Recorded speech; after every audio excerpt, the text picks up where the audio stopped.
અંકલેશ્વરના નવા બોરબાઠા સ્થિત તક્ષશિલા વિદ્યાલયના પૂર્વ પ્રાથમિક વિભાગમાં વર્ષાઋતુ નિમિત્તે એક વિશેષ અને યાદગાર શૈક્ષણિક કાર્યક્રમનું ઉત્સાહભેર આયોજન કરવામાં આવ્યું હતું. આ ઉજવણીનો મુખ્ય ઉદ્દેશ નાના બાળકોને પ્રકૃતિ સાથે જોડવાનો અને તેમને પાણીનું મહત્ત્વ સમજાવવાનો હતો. આ ખાસ પ્રસંગે પૂર્વ પ્રાથમિક વિભાગના નાના નાના ભૂલકાઓ રંગબેરંગી છત્રીઓ અને આકર્ષક રેનકોટ પહેરીને શાળાએ આવ્યા હતા. માસૂમ બાળકોએ વરસાદના પાણીમાં ભીંજાઈને તેમજ વિવિધ શૈક્ષણિક અને આનંદમય પ્રવૃત્તિઓમાં ભાગ લઈને વર્ષાઋતુનો ભરપૂર આનંદ માણ્યો હતો. સમગ્ર શાળા પરિસર બાળકોના કિલકિલાટથી ગુંજી ઉઠ્યું હતું. કાર્યક્રમ દરમિયાન શિક્ષકોએ ખૂબ જ સરળ અને રસપ્રદ રીતે બાળકોને વર્ષાઋતુ અને પર્યાવરણનું મહત્ત્વ સમજાવ્યું હતું.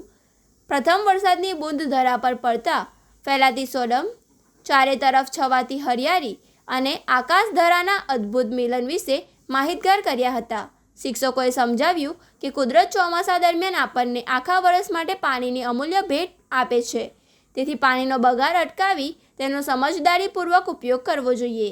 પાણી એ દરેક જીવ માટે જીવન સમાન છે. બાળપણથી જ બાળકોમાં પ્રકૃતિ પ્રત્યે પ્રેમ અને જળ સંરક્ષણની ટેવ કેળવાય તે અતિ આવશ્યક છે. તેનું મહત્ત્વ પણ સમજાવવામાં આવ્યું હતું.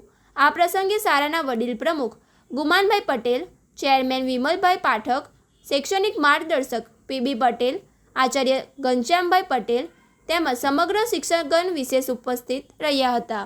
તમામ મહાનુભાવોએ નાના બાળકોનો ઉત્સાહ વધારી તેમને પ્રકૃતિ પ્રેમી બનાવવાનો પ્રેરણાદાયી સંદેશ આપ્યો હતો.